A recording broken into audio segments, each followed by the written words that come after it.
Where to go? The traveler's perennial dilemma is especially challenging in Switzerland because of so many interesting options.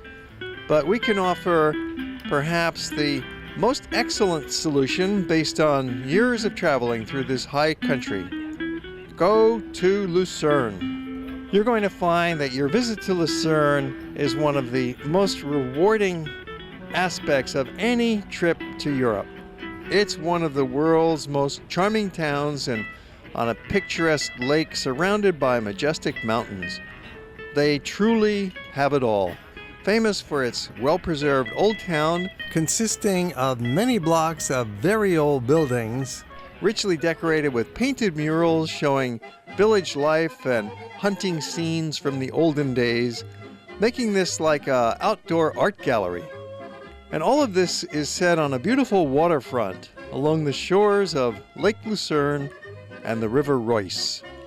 I've been to many of the main tourist towns in Switzerland, and there's other cute ones like Lucerne, but this is my favorite. I just think this is as cute as it could be. I've been visiting Lucerne for 30 years, leading guided walking tours and shooting lots of video along the way. And in this program, I'll be presenting all of the best of Lucerne, giving you a complete in-depth look at how to enjoy this wonderful place. The town itself is spectacular, and the nearby mountains are amazing. The lake is gorgeous, and you can visit other cities such as Zurich and Interlaken, and scenic mountain peaks, some covered year-round in snow, such as Mount Titlis, not that far away. The town itself is very compact, convenient, and most beautiful. The heart of the old town is a pedestrian zone with wooden bridges and cobblestone lanes and lined with shops and banners, and really a festive, wonderful place. The River Reuss is very scenic, flowing right through the middle of town. Lots of swans and walkways on both sides. The two covered bridges in the heart of Lucerne are major monuments. There's the 560-foot long Chapel Bridge, or Keppelbrücke. It's the oldest covered bridge in Europe. It was first built in 1333.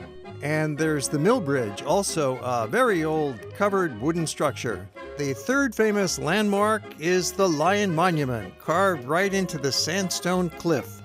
Those famous sights are nice to see and will be on your list. Perhaps even more interesting for your enjoyment and exploration of Lucerne are the pedestrian lanes, the riverside cafes, which are a special feature that makes Lucerne quite different than most other Swiss cities, all of which combine to make a delightful ambience for this historic old town. During the program, we'll show you in some detail how to get around and make the most out of your visit.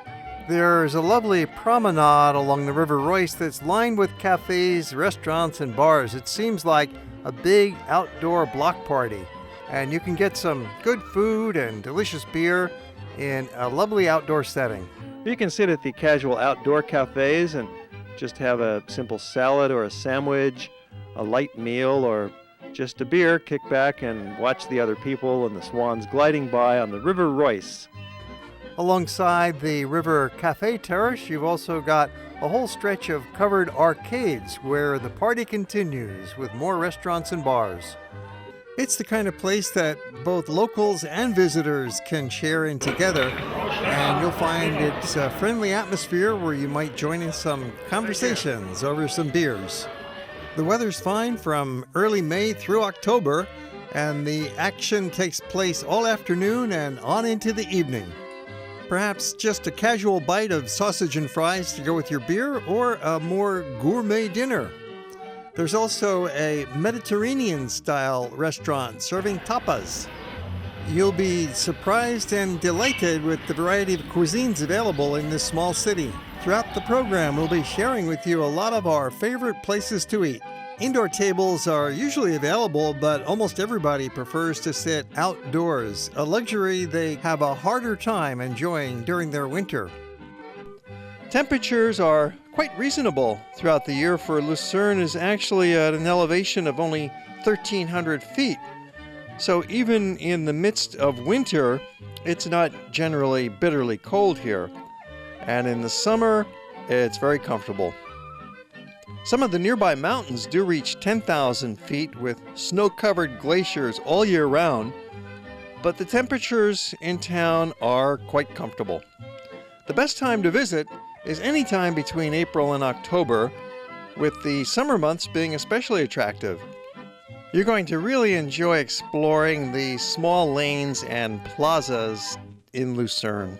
While the main shopping lanes will attract most of your attention, be sure to have a look at the little side lanes as well. They can be a quiet respite from the busier shopping streets, and there's usually some outdoor cafe tables and little unique boutiques for you to explore.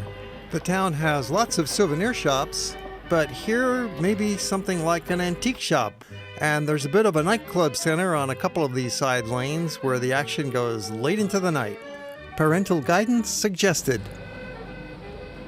And now you get a feeling for the lanes of the town center, the old town center. It's just a series of lanes like this. It's just really comfortable to walk around in. And the shopkeepers are all quite polite and pleasant. They all speak English, so it's easy to spend your money. You'll undoubtedly hear some street music along the way.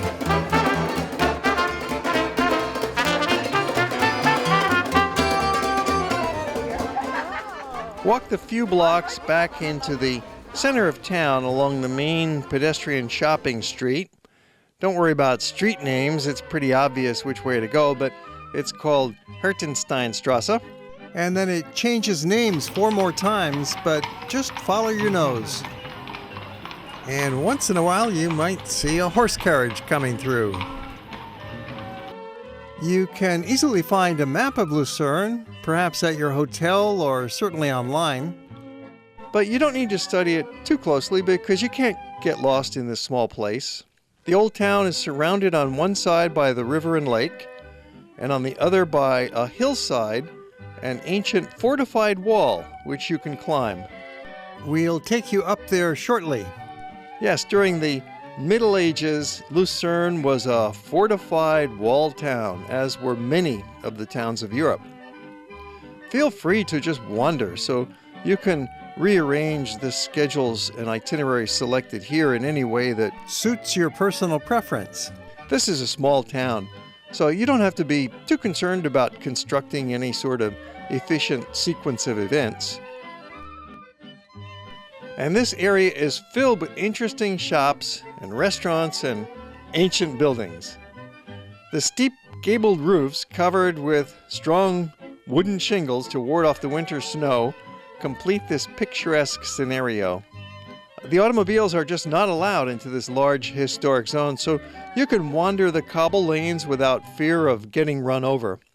You'll be very happy to spend the entire day walking through the historic section of town that will keep you busy with some nooks and crannies left over for your next couple of days. The historic center of Lucerne is an extensive pedestrian zone. No cars, no trucks. You'll discover several other peaceful small plazas in the middle of the old town where cobblestone pedestrian lanes come together and form a charming open area, ringed by ancient buildings and sidewalk cafes, often with a fountain in the middle. Their small independent shops and a few small department stores make this prime retail section of town. Cobblestone lanes for pedestrians winding past ancient buildings that have the most modern shops inside, with everything spotlessly clean and well organized. Switzerland is the land of efficiency and charm. A guided walking tour is offered each morning at about 9:45 a.m. from the Tourist Information Office, and you can hook up with that at the main train station. It costs the equivalent of about $20 and takes 2 hours. But you can easily walk through town on your own in a self-guided tour, especially with the tips that we'll provide in this program. Now the town itself is about 10 blocks long and maybe 3 blocks wide for the pedestrian zone. So we're looking at an area that's sizable. We're talking about 30 square blocks. The layout of the old town is quite small and fairly orderly. You can get a little bit lost, but it's so small. There's 3 parallel streets that run in this direction, and they go for about 7 or 8 blocks. So the old town consists of maybe 24 square blocks, and it's all shops and restaurants and bars, of course. The paving and everything of this town goes way back. This was a very civilized town, say as far back as 1500. Lucerne was an important trading center because it was on the main route through the Alps. And that's how the horses and the travelers would go from the north of Europe into Italy. That's how Lucerne became an important spot. It was on that main trading route. And that continued, and they had enough money that they were able to pave the streets of the town, even way back when other towns just had dirt roads. So they were really quite advanced here. And then it became an important tourism center, particularly after the time of Queen Victoria, because she personally came down here on vacation. That was in the late 1800s, and she put this place on the map for tourism. You'll see a beautiful wrought iron sign with some gilding on it sticking out from the building. It's a sign with a deer on it, and that gives the name to this square. This is the Deer Square. Typical in the medieval days, the shops would have a sign hanging out that tells you what that shop is about. Now, of course, it's a cafe, little restaurant. Here we have some beautiful painted scenes up on the wall, some battle scenes and some boar hunting. See, wild boar is a big thing here. And in the restaurants, if they're in season, we can get some wild boar. They've got their suits of armor on and hunting the boar. There's a lot of these medieval signs, such as that one over there with a double eagle. And over here is some more beautiful painted scenes. Look at what's going on there, and you'll see the jewelry. That was a jeweler. There's the cupids, the little putis with the gold wedding bands. So they're advertising their services because a lot of their customers couldn't read. And illiteracy in the Middle Ages and later times was pretty common. And walking from Deer Square right over next door to the Town Hall Square. The old Town Hall Tower rises above the Cornmarkt Square. Cornmarkt is the general term for a market square that sells grain of all types, including wheats and barleys. And it seems it's always been the center of Lucerne going back to the medieval days. And even today, it's very lively with lots of bars and restaurants and shops all around it. While Lucerne does not have a single official main square, Cornmarkt comes as close as you can get to that function. You see, it's right here in the middle of the old town. It's a major gathering spot. This is the old City Hall, and they have other municipal offices in town now, but there's still ceremonial functions that take place in the old City Hall. There's some weddings that happen there and receptions for foreign visitors, and there's a Picasso Museum just down the alleyway here if you're interested in Picasso. And the architecture of this building is interesting because it's a little bit like Florence on the ground floor, Italian Renaissance, and yet the roof is definitely Swiss. It's modeled after the roof of a Bern farmhouse. So this kind of summarizes the geography of Switzerland, Italian in the south part and Swiss German in the north part. This large ground floor room used to be where they stored the grain back starting from the early 15th century, and now it's a multi-function space for art exhibits and special events and weddings, still carrying on some official city functions. Notice the number of kisses involved in the traditional Lucerne greeting. Not 2, but 3. Something else to notice here is this wonderful restaurant, Fistern. And very often we have dinner on our first night here. And they also have tables downstairs, down below if you want to eat outdoors tonight. But it's a very simple, rustic, wooden tables, wooden floor, wooden chairs, kind of a restaurant. And they have the sausage, and there you can get a traditional Swiss meal with the bratwurst and the potatoes. It's quite good down there. Other classic dishes offered here are the sliced veal with the cream sauce and mushrooms. The Lucerne pastry form is filled with veal and pork and Swiss meatballs. You can also get venison in season or grilled beef. There are some vegetarian choices and other Mediterranean-style options.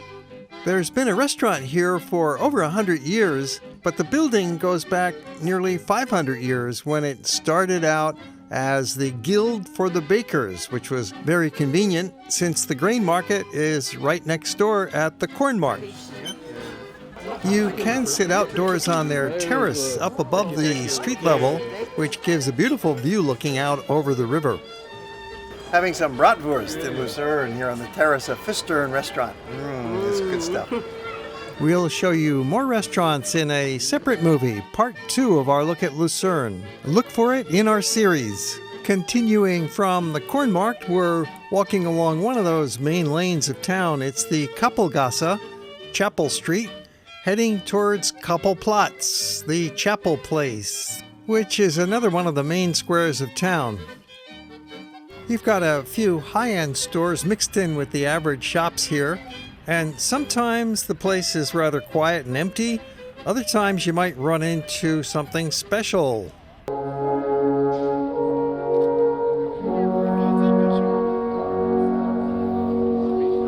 Like maybe an alpine horn concert.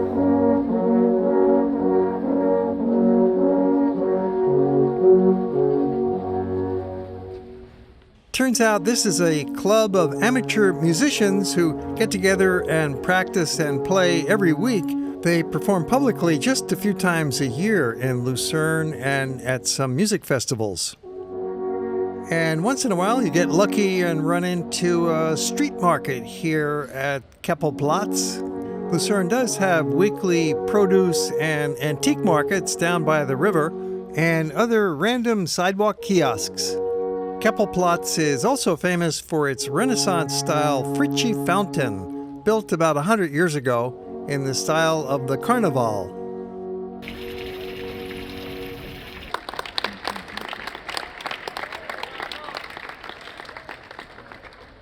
Does the club have a name? Yes, Alpenvereinigung Luzern. Alpenvereinigung Lucerne. Exactly. And a website? Yes. Yeah? And just next to Kappelplatz, we'll find Keppelbrücke, the world-famous wooden bridge of Lucerne, the symbol of the city. It's named Keppelbrücke because it begins from the chapel that's on Kappelplatz, St. Peter's Chapel. The chapel bridge was first built in 1333, making it the oldest covered wooden bridge in Europe. The bridge is certainly the most recognizable and most photographed landmark in town. You want to walk across the bridge, and when you do that, you'll find there's a gift shop. Surprise, surprise. It's where the water tower had formerly been an armory for the old weapons of ancient Lucerne. There are paintings under the roof that show scenes from Lucerne and Switzerland's history.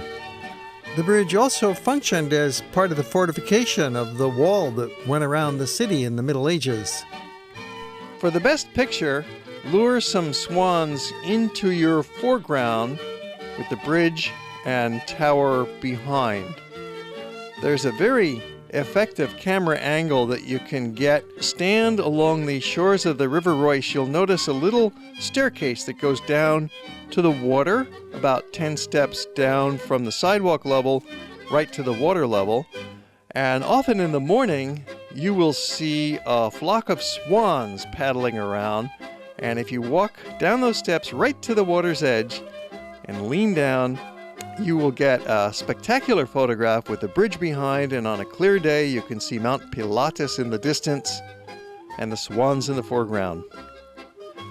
Be cautious about feeding these swans, however, because there is a law against feeding the swans. They take care of themselves quite nicely, and if you're caught, you might get socked with a big fine. The second covered wooden bridge is called the Mill Bridge. It's a smaller bridge, about 200 yards south of the Keppelbrücke along the river, and it was built in 1408, notable for its series of paintings called The Dance of Death, whose jangling skeletons of the Black Death make you feel lucky to be alive. The clever Swiss have once again harnessed the water power that originally gave this bridge its name, the Mill Bridge, and created a modern electricity generating turbine underwater here and completely invisible. Look at that little fountain with the red metal part. That is a power plant. It's an underwater electrical generator. So they built a dam there and they're making use of this water flow. It's a very old covered bridge. So amazingly, we have a water generator, an ultra-modern facility, underwater, not visible, so you've got the combination, once again, of historic preservation, Swiss efficiency, and modern technology. And we ran into a local guide. Seppi Schumacher. Yes, I'm a volunteer from the touristic office, yes.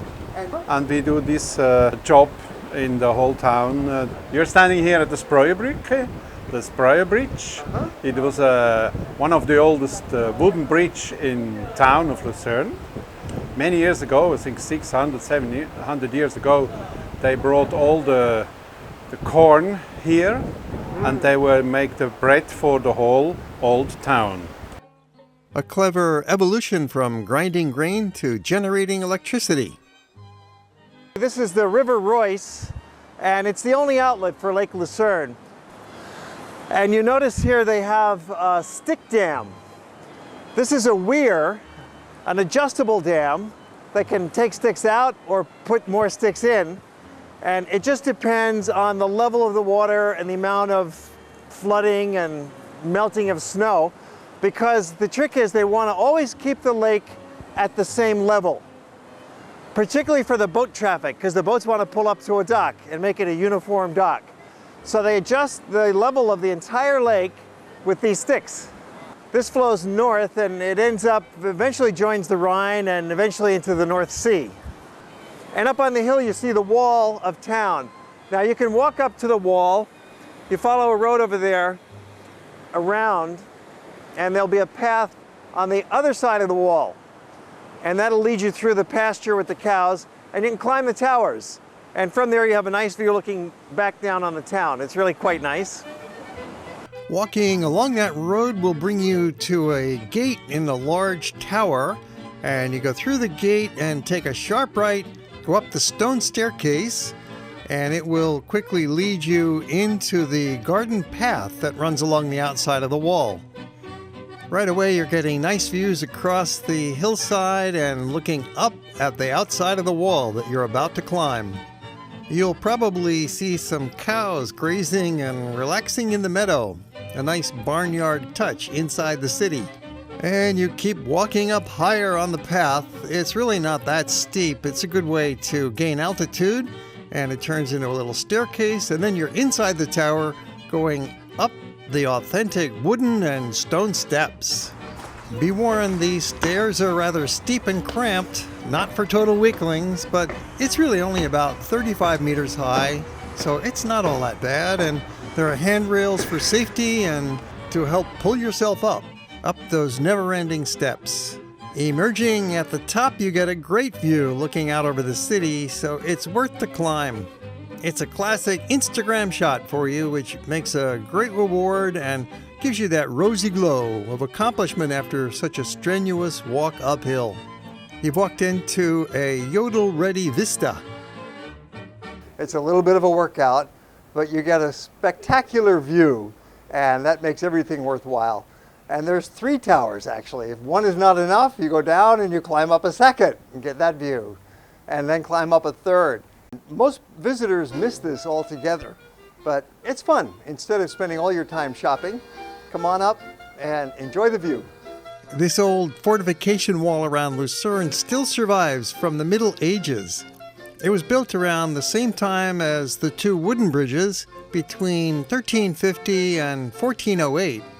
And those bridges also function together with the wall as defensive barriers protecting the city. It's always easier walking downstairs, even if it feels a little bit more awkward. And don't hesitate to take a break along the way, catch your breath, and rest up a bit. Upon leaving the wall, you have a choice of returning back the way you came towards the river, passing those same cows and down to the River Royce. That's easy.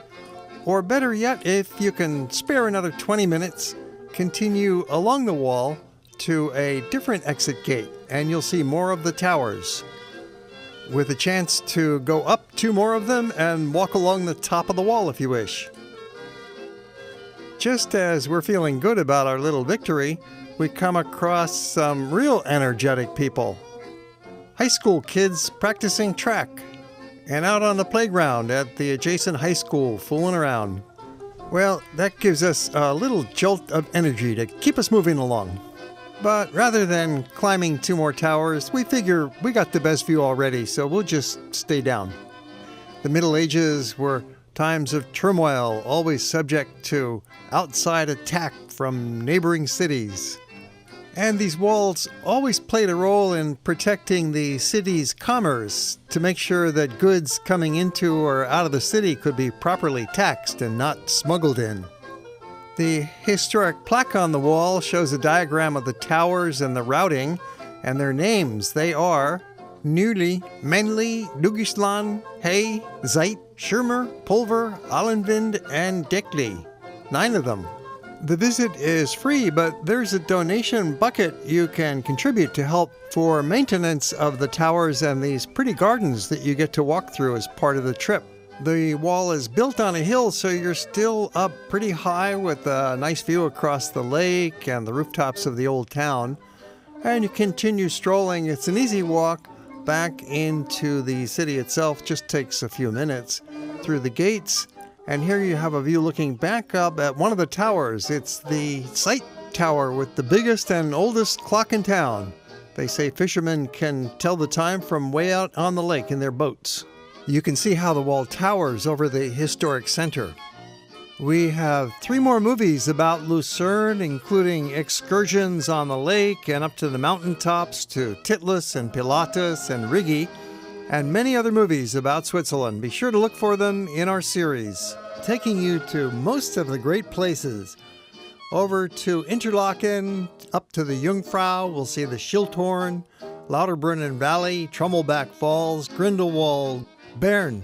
Then on to Zermatt, the Matterhorn. Yes, we'll have a look at the Gornergrat, up the Sunega, do some hiking, show you the village. Then on down to Lugano and Locarno in the southern part of Switzerland, the Ticino. We also take you to the great city of Zurich. Look for them in our Swiss collection.